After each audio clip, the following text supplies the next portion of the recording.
I guess this video was inevitable. Much like with the Apex video I did some time back, I have always wanted to do a full breakdown of Overwatch. No other game in this world has been such a constant companion for me other than Overwatch, to be honest. While Apex Legends took 6,000 hours of my life, and Dead by Daylight was responsible for launching my YouTube career to a point where I could pay some of my bills off of it, Overwatch was the game that was with me through my abusive marriage, and it was also the first game I ever found myself wanting to make a career out of.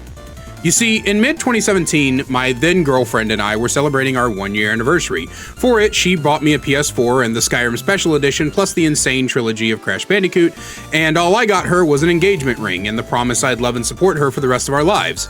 Obviously, I should have stepped up my gift-giving game, because a mere 2 years later, she would cheat on me with 3 different men at the same time, kick me out of our apartment after telling me she wanted to kill me every day we were together, and left me a shattered, broken, homeless mess for the next 7. But enough about my trauma. The point is that PS4 would lead me to my best friend at the time buying me a copy of the game he had become addicted to, Overwatch, a fairly new game rising through the gaming community as one of the greatest multiplayer games ever made, an objective-based hero shooter from Blizzard, one of the titans of the gaming industry. So I played it and I was enthralled. I had never in my life felt such a connection to a game before. I loved it all, learning the heroes, the map, strategies, synergies. I became obsessed with the lore and watching guides, and I just wanted to know everything about it. I still have my concept art book that I bought with money I didn't have. I was so in love with the game.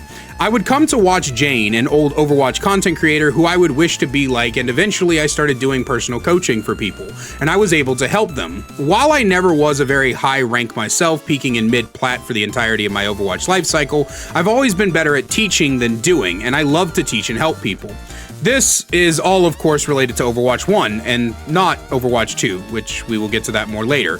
Overwatch nowadays is a vastly different beast from its 6v6 counterpart, completely changed in terms of gameplay, strategy, monetization, and in my opinion, care and passion.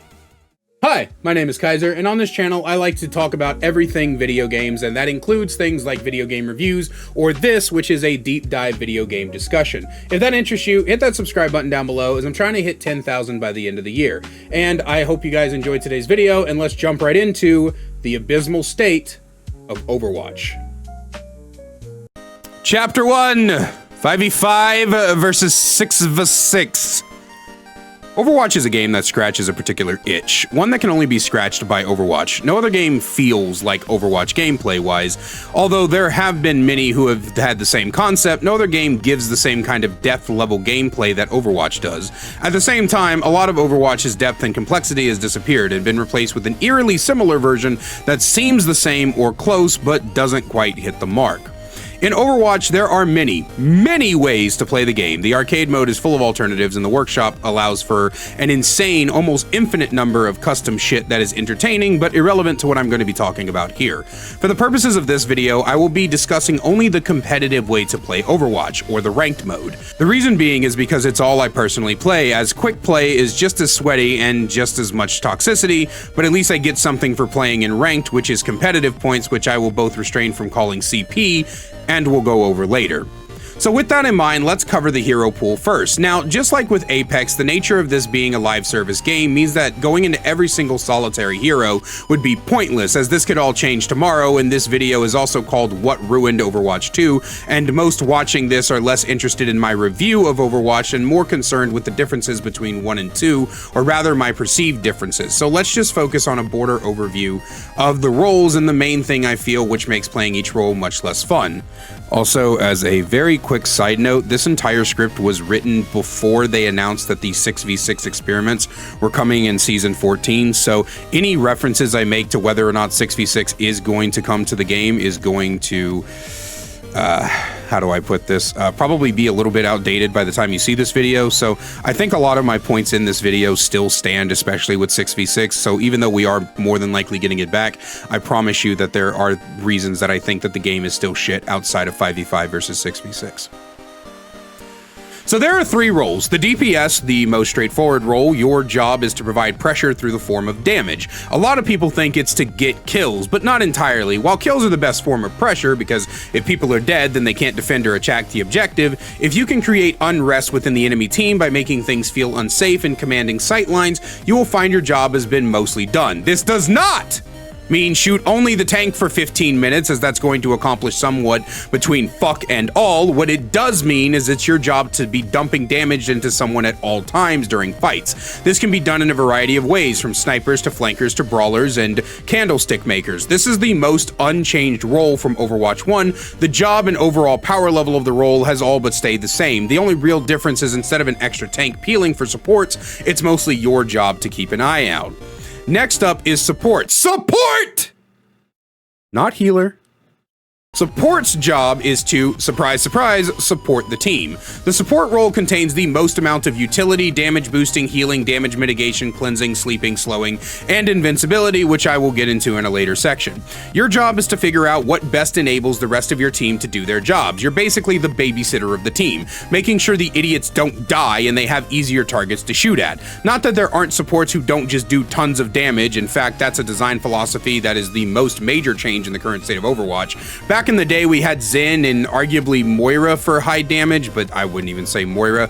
But eventually Baptiste would be released, who had both high damage and insane utility, and that would pave the way for heroes like Kiriko and Iliari, whose name I still can't fucking pronounce correctly. Nowadays, it isn't uncommon for supports to both have insane self-sustained and also output pretty significant damage. While their main job is still mostly the same, the hero design has shifted a bit, giving supports an overall less reliance on their team to not be blithering idiots, and handing the role a tad more self-urgency. I'd have no issues with this, except for the fact that supports became so powerful at one point that the developers had to introduce a fucking DPS passive to reduce the stupid amounts of healing that would save people from the fucking brink of death on a way too consistent basis, and even still there are times where you feel like you're dealing negative damage as people's health bars don't fucking move no matter how much damage you put in. This is in part due to the large number of invulnerability effects in the support role, but again, that's for a different section.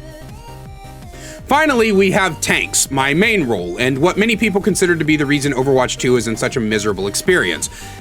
And I kind of agree. Your role as a tank is the same as it's always been, to command space. Commanding space is done through various means, mostly revolving around a concept called crowd control, the act of forcing movement penalties on the enemy team.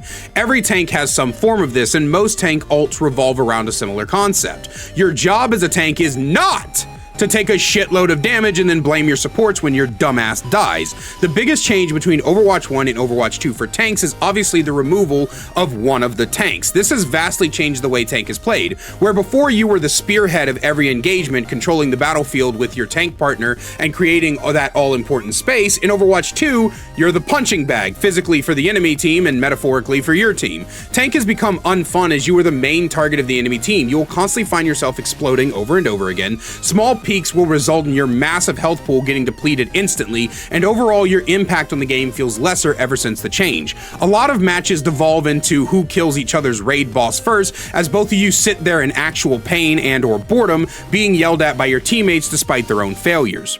Being the only tank has shifted the entirety of the game, the way all roles play and even the fundamentals. It's a different game than what it used to be because the extra missing tank means less peel for supports, one less target to help distract, one less ult battery on the field, and more. It also changes the way certain maps are approached. A large amount of maps feel empty almost because they are built for 12 people instead of 10, but overall this is, at least in many people's opinions, what ruined the game forever.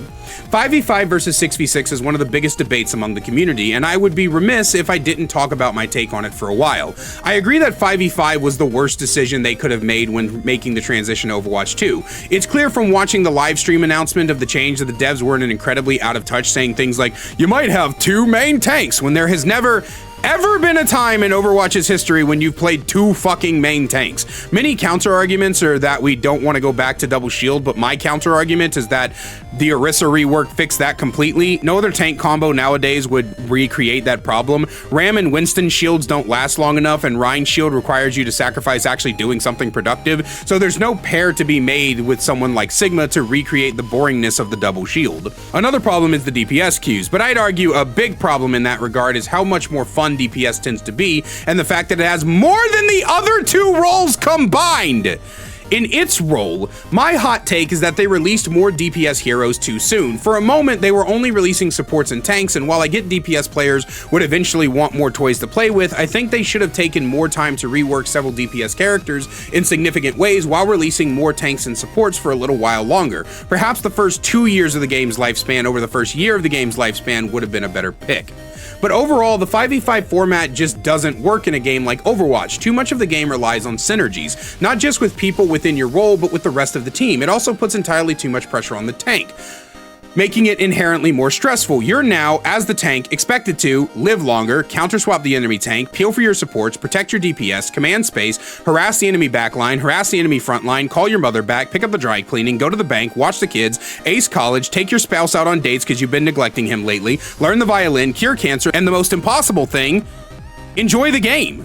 All of this while being yelled at from all sides anytime something goes wrong. On top of this, other roles also feel harder because of the less inherent protection they are getting. The entire foundation of the game fell apart when 5v5 came to the game, and they are now thinking of bringing it back, which, I mean, yeah, of course they are. I read this tweet once that said something along the lines of most of Overwatch 2 have been the devs going, oh shit, that's why it was that way, and then reverting the game back to the way it used to be. And I agree with this so much. They had to revert the god-awful ranking system, revert the fact you had to buy the battle pass to get new heroes, and now they are thinking about reverting 5v5, because of course they are. 5v5 doesn't work for Overwatch, because Overwatch wasn't built with 5v5 in mind. If this had been the way the game was from the beginning, it'd be one thing. See, in order for 5v5 to have ever worked, they would have needed to rebuild the foundation of the game from the ground up, rework nearly every character, shrink maps, redo game modes, and possibly, I'm not saying it should or shouldn't have happened, but possibly removing the ability to change heroes mid-match or introducing some sort of swap limit. The entire point of swapping heroes mid-match in the original game was to incur different synergies and strategies on the fly. It made an ever-changing strategic landscape that was possible by its iteration. However, without the second tank, as I stated earlier, many of those all-important synergies and strategies either died or became lessened. Now the game has devolved into Counterwatch, where you get screamed at for not countering the enemy tank, and swapping when you get countered feels like a worse game. Games nowadays, no matter the role I play, either have losses feeling like I couldn't do anything about it, even though logically I know that isn't true, I'll get to that in a bit, and wins feel more like thank fuck that's over. Nothing ever feels good anymore. So, do I think that 6v6 will fix Overwatch? No. I think it'd help, but I don't think there'll ever truly be a fix, and there's a few reasons for that. Chapter 2. Sombra! Fuck Sombra! Here's my best guess as to what went down when the devs back in Overwatch 1 were coming up with Sombra. Hey boss, so we've almost got the design of the new character, and we figured she could be like this cool, stealthy assassin type who would appear out of invisibility to take out the opposition and then disappear again, but we wanted to make her a hacker. Oh yeah, that sounds cool. What else you got? Well, we also figured in this game based around cooldown management, and half the skill in the game being how well you use those cooldowns, with much of the survivability and damage output being also tied to those cooldowns, you know, the fucking point of a hero shooter, we would also give her the ability to just turn those cooldowns off. You want to add a character that turns off the main reason to play the game? Yeah. Fuck it, I just ordered another line of cocaine, go for it. I cannot for the life of me understand how hack has continued to exist the way it does. Hack might just be the most anti-fun ability I've ever seen in any game ever, from the beginning of time until now. Its entire purpose is to ruin your good time, and it should be stated that because I know some connoisseur of bad listening skills is gonna hop in my comments section screaming about how it's not that strong and it's actually easier to play against now that they've butchered her fucking stealth in the last patch as of me writing this video. But I'm not saying it's strong, I'm saying it's not fun, particularly for me on the tank role, but really for anyone. Even if it's for only 1 second, the ability removing your cycle of cooldowns, interrupting whatever you're doing absolutely free with no skill or thought involved on such a short cooldown for the Sombra is insanely annoying and makes any game she's in a massive uphill battle toward the top of having a good fucking time. It's a miserable thought to see the enemy DPS swap to Sombra and know that you as the tank are now relegated to left-click simulator on either Orisa or Mauga. I hate that so much, but I didn't make this entire section just a bitch about one character. Oh no, I have much bigger fish to fry. Let's talk about immortality and movement abilities in the Scourge they have brought upon the game. I couldn't figure out which of the two to talk about first, immortality or movement creep, because they both play a huge part in the reason this game feels so damn miserable nowadays. Basically, both things play into a massive survivability of the game, now leading to your efforts feeling a lot more empty than in the older times of the game. Basically, both movement and invulnerability creep have created this situation multiple times where you're simply just not punished for your bad positioning or your bad decisions. I suppose I can start with immortality abilities. Basically, in Overwatch 1, the only immortality ability we had for the longest time was Mercy's Resurrect. It was, at its peak of a game-winning ultimate, it was, at its peak, a game-winning ultimate that had to be tuned down for the health of the game, and over time it evolved into something similar to Hack, a good but not overpowered pain-in-the-ass ability that is inherently unfun to go against, especially within Overwatch 2 where survivability is an all-time high. The things take for... and... Especially in Overwatch 2, where survivability is at an all-time high and things take forever to fucking die, nothing feels worse than dumping all your resources and 8 years of your life into killing something that just turned around and seeing the kill feed the fucker got brought. I'm a professional video maker. Got brought right back to life. After a long time, the game would, at the height of the GOATS meta, receive Baptiste, a character with something called the immortality field, as the community refers to it, Lamp. Lamp allows you to throw out a disc that has a radius, and anyone within that radius will not die. They will be left with only a small amount of HP, regardless of how much damage you do to them. This can, of course, be countered by destroying the lamp, but, and this is the kicker, regardless of this, because of the huge healing output in this game and the vast amounts of movement abilities, this allows the target in most cases to escape and get fully healed in a short time it takes to kill the damn thing. Then came Overwatch 2, introducing Kiriko and Lifeweaver, two monumental pain in the asses with some of the dumbest kits known to man. I'll get to Suzu in a moment, which in my opinion is one of the most unhealthy abilities in the game right next to Hack. First, let's talk about Life Grip. Life Grip is an ability designed to troll your teammates. Pull teammates out of combat and towards you and they are invincible the whole way out. This is, in essence, a single target immortality field, but way stronger. It rewards bad positioning, prevents death after you worked hard to work through it, and creates unkillable enemies. It's on a lengthy cooldown, so it's not entirely broken, but when you consider of the current 11 supports, 4 of them have immortality abilities, it gets kind of annoying when they can swap out so often. But the most infuriating asinine ability ever added to this game, second only to Hack, is Suzu. Kiriko released with an ability that was, in my opinion, a pretty clever idea with a really shit execution.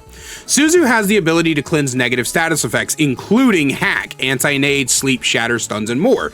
It's something that I feel had a place in the game, but like many things in Overwatch, it suffers from good idea, bad execution. Suzu has 3, count them, 3 different effects in one ability. It can cleanse, heal, and most importantly, makes the target briefly invulnerable. This invulnerability is slight and doesn't last long, but it is enough to save people from the brink of death and have them fully healed before you know it. And I can't for the fucking life of me think why it needs to do that, or why it needs to heal as well. If it just cleansed, I think it'd be a pretty sick as an ability. All other cleanse abilities can either only be self-cast or don't cleanse hard CC like sleep, stuns, and more. And all of them are single target, so having an AoE cleanse in the game is enough. We don't need to tack all this extra shit onto it. But if all of this immortality crap isn't enough, there's also an excessive amount of movement creep in the game. Every character released for Overwatch 2 has some sort of dash, fly, or straight up speed increase ability that allows you to maneuver and get out of danger faster. I think Ramatra might be the only one who doesn't, but even the punch form makes you move faster, so... Combining all this movement with all this immortality abilities and consistent high healing outputs, and the fact that every character has increased self-sustained and survivability with many roles overlapping each other, it leads to the game feeling like a fucking mess. Almost every new character can just do everything now. Mauga can heal, and dash, and CC, and have shield, and output high damage. Ram can poke, and brawl, and have shield, and tons of armor, and CC, and team wipe ultimate. Junker Queen can dash, and deal high damage, and sustain. Sojourn can area control, and do burst, and do sustained, and dash. Venture can become invulnerable, and dash, and do high damage, and hit high ground. Kiriko can heal, and make you immortal, and escape through 5 walls, and is hard to hit, and wall climb. Lifeweaver can heal a lot, and make you immortal, and dash away and be slippery. Iliari can deal high damage and team wipe ulti and dash away and high healing output. Juno has high healing and can fly and makes everyone on the team zoom way faster and has decent damage. And where does it fucking end? Why does every character have to do everything nowadays? Why does it constantly feel like Blizzard wants characters to be one-man armies when it just isn't necessary? It feels bad. I don't like the hero design, as it feels like we don't have specialists anymore. We have jack of many trades mastering none and feeling like we are expected to carry the world on our shoulders. Somehow, some way, Blizzard has managed to make a game where you are both incredibly reliant on your team to not fuck up and have characters who can accomplish any and everything all at once. And you combine that with the fact that either nothing ever dies or everything dies too quickly and the game becomes samey and boring. I'll be honest, I gave up caring. I just play Ball and Doomfist now because I find them fun. And hell be damned to the rest of the world. I simply don't give a shit anymore. It's not worth it. Chapter 3, the cosmetics. I had to take like a week off from writing the script before coming back to write this section, mainly because by the time I had finished it and went back over it, I realized that it was far too angry for what I'm trying to convey. So understand that this new version is less angry than what it was before, but believe me when I say the cosmetics of this game make me absolutely livid. Now, before we touch on what is no doubt going to be a touchy subject, I should bring up the fact that I am all for free-to-play games with purchasable cosmetics as a business model.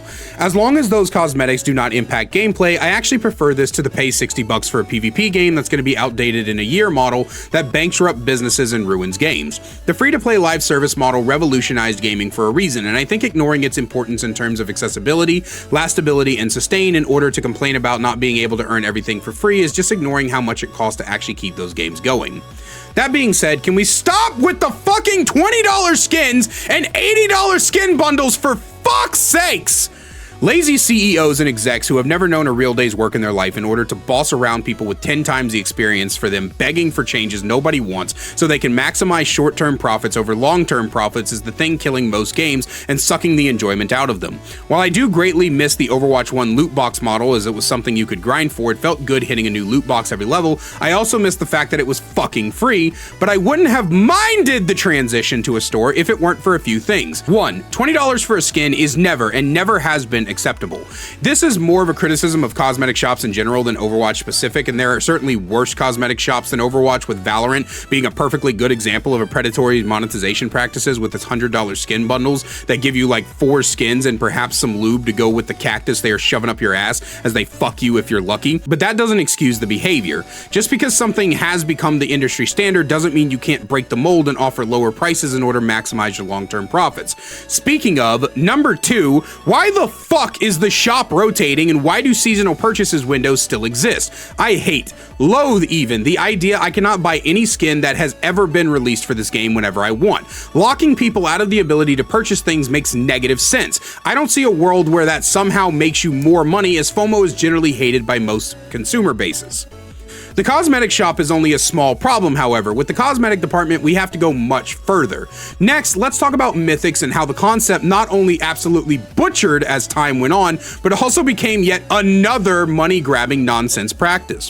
When Overwatch 2 first dropped with the Genji Mystic, I was honestly kind of excited. The idea that the Battle Pass would include a super special, customizable skin that you could earn for $10 on top of everything else was a cool concept, and I wasn't mad at it at all. But as seasons went on, they got lazier and lazier, with the Orisa and Hanzo skins being especially horrible. And later on, they would ditch actual customization for progression, which is dumb. The idea of the mythic skins was to make different combinations and styles that would provide a concept of multiple skins in one. And what we began getting instead was each level up giving the equivalent of bigger and bigger hats. I mean, look at the Tracer and Reaper skins. Look how each is an improvement on the last, instead of different versions of the last. This isn't in the spirit of what we were supposed to be doing with the concept. And while we're on the subject, enough with the fucking DPS mythic skins already. There are more than enough heroes in this game to keep a constant rotation through 3 roles to last us multiple years before we'd ever hit the point of a DPS role being the only one without mythics, for fuck's sakes! But further than that, what pisses me off even more is the gilded aspects and the mythic weapons. I did an entire video on this concept, but here's what it boils down to. At some point, Blizzard realized, like Respawn realized with Apex Legends, that offering a currency for these special skins was better than handing them out specifically. In this spirit, Blizzard would have each battle pass hold enough mythic prisms to buy a fully upgraded mythic skin. Then, again, similar to Respawn, they realized, oh shit, people who buy every battle pass can break even on our mythic skins. Quickly, come up with some stupid gimmicky concept that will get people to spend even more money. Introducing mythic weapons. Mythic weapons are a part of Blizzard's new weapon skin concept that they chose to introduce over like allowing us to just mix and match pieces of existing skins, but whatever. That allow you to have a custom weapon on whatever skin you want. A version of these weapon skins are mythic weapons, which cost $80 fucking dollars, include some alright animations, and oh yeah, the fucking weapon inspects that were promised to us on the release of the Overwatch 2, yet never made it into the fucking game! Sorry. It's not like these inspects are like unique flares that no other inspect has. Ryan just tosses his fucking hammer up in the air one time. What the fuck is that? You could have slapped that onto a base game and it would have been fine. What is this shit? Why doesn't he like swing it around his head or take some practice swings? Why doesn't he like slam it on the ground and make some mini fire erupts? The fuck do you mean he lightly tosses it up? So like I said, these new mythic weapons cost $80. $1 per mythic prism, 80 mythic prisms equals $80. But never fear, the predatory monetization doesn't stop here. Next, let's talk about the newest addition to Overwatch's shit show of money spending nonsense, the gilded skins. That's right, viewer, for a whopping $20 or roughly 1 gallon of gas in today's climate. Haha, topical. You too can own the skins you already own, but golden. Ooh. You know, outside of the fact that the entire point of the mythic skins was to add color customization for that exact reason, but now we're just gonna make them all black and gold because fuck you, that's why. This is the most low-down, greedy fucking thing I've seen in ages. It's a cesspool of cash-grabbing bullshit that honestly pisses me off more than you would think. Basically, my whole issue with this is both gilded and mythic weapons cost mythic prisms, so you can't just buy the battle pass and get the whole of all the mythic stuff anymore. You will have to spend $80 at some point to grab a full skin. You will have to spend additional money to get gilded skins, and that's the scam, isn't it? The gilded skins were never part of the original mythic, so if you want them, you have to spend additional money to get whatever mythic skins you earn gilded. Hell, I would have even accepted gilded skins being bought with competitive points over this shit. Now, as a quick aside, before I get into my final points regarding the mishandling of cosmetics in this game, I want to quickly say that adding a new type of competitive reward after literal years of people begging to have a new one, only to lock out people's hard-earned competitive points in favor of some crap legacy system because you didn't want people who had been stockpiling points for years to just insta-buy a bunch of new weapons was quite possibly one of the dumbest things I've ever heard.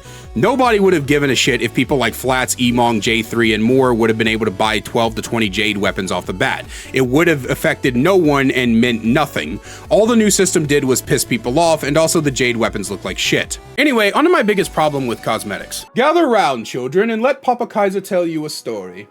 Once upon a time, all the way up into Mauga's release, Ramacha's release even, there was a time when heroes were released with 4 recolors, 2 epics, and 4 legendaries, along with a myriad of emotes and sprays and voice lines and more, so you could have things to spend and customize your new favorite hero upon their release. You know, so you can actually have things to put on your fucking characters! I don't know exactly when it started or why I never noticed it earlier, but Blizzard at some point decided that they were going to start slowly releasing new heroes with less and less cosmetics until eventually Mauga, Venture, and Juno would all release with only their recolors. Mauga would get a Battle Pass skin that the same season, and Juno would get 2 skins the season following her release. But Venture so far has been left in the fucking dust, and this pisses me off the most. I hate the fact that heroes are being released with less and less, and combine that with the rotating bullshit shop, and we start to see exactly how sinister this all is.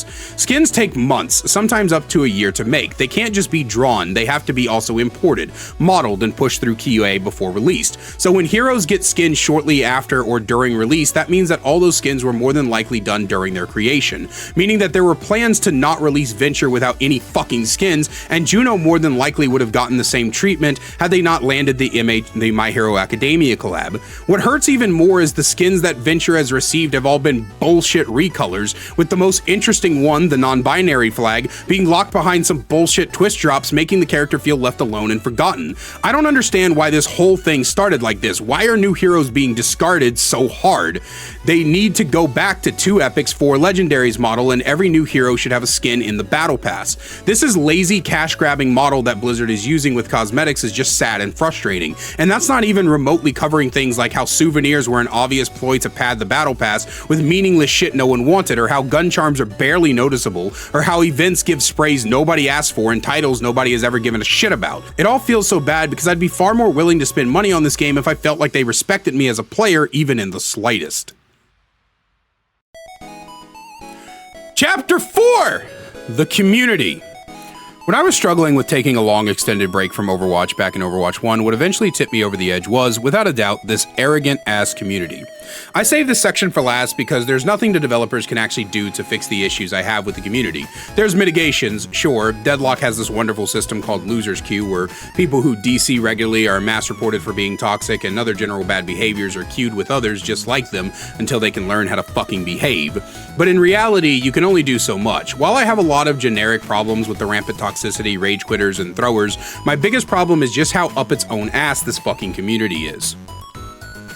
I don't know what it is about Overwatch, but you will never find a bigger group of fucking morons who speak with the confidence of an expert while being as wrong as a 5-year-old trying to tell you that french fries aren't made from potatoes.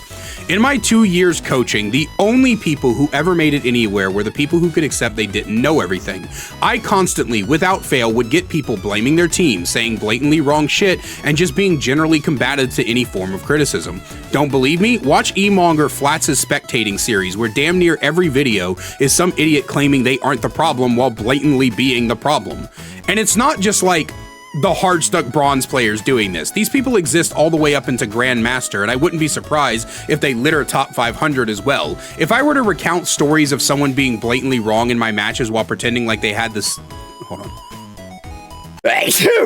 Damn it. If I were to recount the stories of someone being blatantly wrong in my matches while pretending like they had the fucking golden well of knowledge as they spout the dumbest shit ever, bro, we need a Mercy Moira. Bro, Ryan is Diva's counter. Bro, stop pushing the payload. We need help. It's a bunch of stat board watchers too. The stat board is the worst thing to ever happen to this game. Yeah, the medal system wasn't perfect, but god fucking damn it, I hate that damn stat board, and I knew I would the moment I saw it was being introduced. As a bunch of dribbling losers hit tab for half the game, staring and inflating their own numbers while screaming at whoever has the lowest numbers. The stat board basically never tells the whole story. I've seen so many times where the top frag is useless while the bottom heals is only low because they are having to play the payload princess while everyone forgets that this is an objective-based game. Not to mention that sometimes people just be having a bad game and you're being a self-important dickhead pretending like you're perfect for no damn reason solves nothing. I did an entire video on flamers and why they suck, so you're welcome to watch that if you want, but TLDW is that flaming has never been an infinite...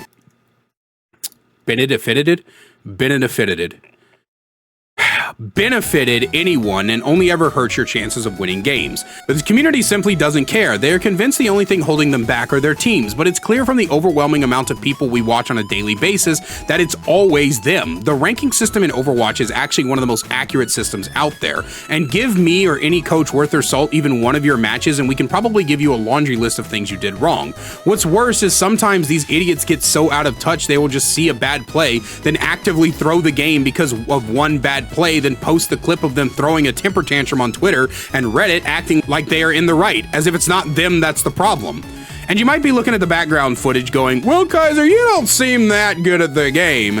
And you're right, not only am I washed, but I also just don't pay attention in 90% of my games. I play to have fun nowadays, and if I win, I win, and if I don't, it's whatever. I gave up pursuing a stupid little shiny icon in a video game as a form of self-validation. I don't play smart, that's as simple as it gets. If I did listen to my own advice, go back to studying the game like back in my heyday and actually apply myself, I'm sure it'd all turn out a little bit better. On top of that, my mechanical skill has just never been that great.